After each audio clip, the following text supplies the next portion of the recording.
Welcome back, APCSA students. Okay, so moving right along, we're going to pick up with A3 of the Pixlab now. So for A3 of the Pixlab, now that we have an understanding of individual pixels, we want to talk about how many pixels there are in a picture and kind of a location for them as well. So the Picture Explorer, run the main method in pictureexplorer.java. So we want to go back to the code folder and find pictureexplorer.java. Double click that and you can just click run. Uh-oh, maybe you can't. So Pix is a picture. Here's the picture. So for whatever reason, yours will probably work.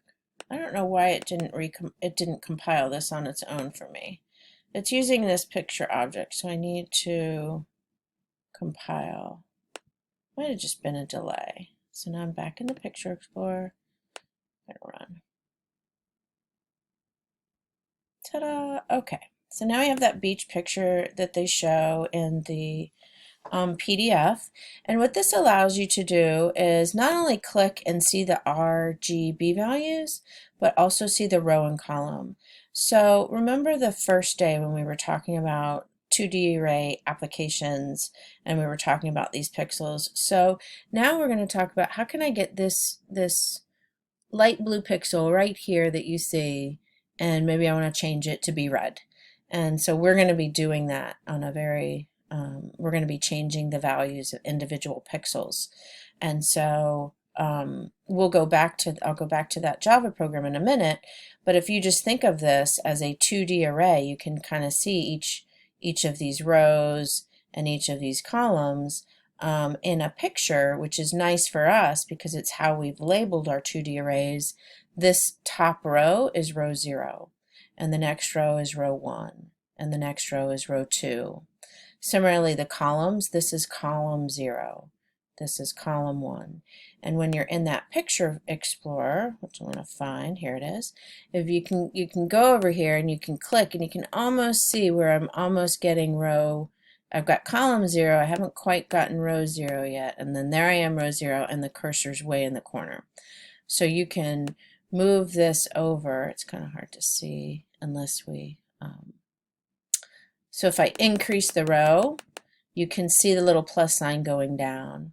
If I increase the column, you're going to see the plus sign come out to the right. So you can just click around, but you really want to, the big takeaway from this is that this coordinate right here, up here in this upper left corner, is 0, 0. And this is true of most graphics and most pictures. That's the way the axes work. And so the columns will increase going this way, the rows will increase going this way, and so we can go all the way over here and find out that this looks like a 640 by 480. Yep. So it's a 640 by 480.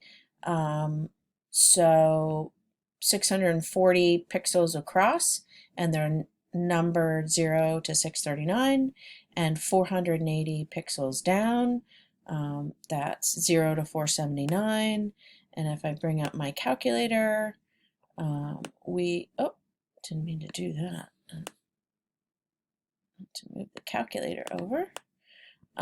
We can do 480 times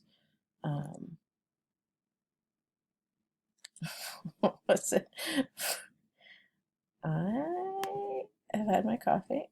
640 times 480. I'm there. It's 480 times 640. So there are 307,000 pixels in this picture, individual squares, each with an RGB value, each one needing 3 bytes for an RGB of each individual pixel. So you can see the RGB values of the individual pixels, which is kind of neat.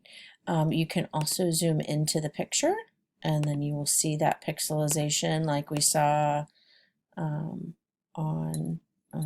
on the slides like this for day one. So it's good to make sure you're really understanding the rows, the columns, where 0, 0 is, how things are expanding. And if you think about it, this is going to be nice because we have been traversing with our 2D, with our nested for loops, we have been traversing in row major order, and we're basically going to do the same thing, and we're going to traverse this way across and then get the next row and traverse across. And what we're going to do is for each column we're going to grab the pixel and we're going to manipulate the red, the green, or the blue value, or all three. So that is the first part of this, is just to do that and then do some calculations, and again check these with your classmates or Google and see and go through those. And then there is just a little bit of an additional exercise, just kind of starting to explain some of the code to you. And so I will walk through a couple of things. So first it shows you where it's setting up the picture and how you can change it.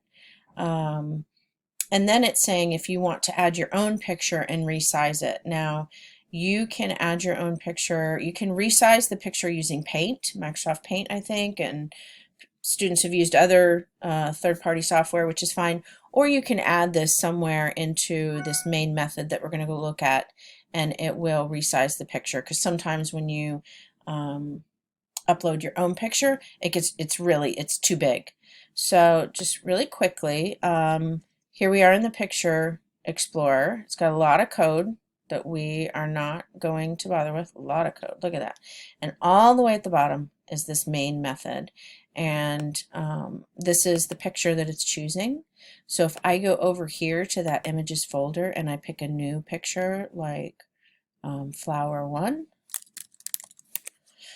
and I click run, now instead of seeing that beach picture we just saw, I'm going to see whatever this flower picture is, and I don't even know what it is, but here it is, and it has its own pixels, but still this is 0, 0 in the upper left.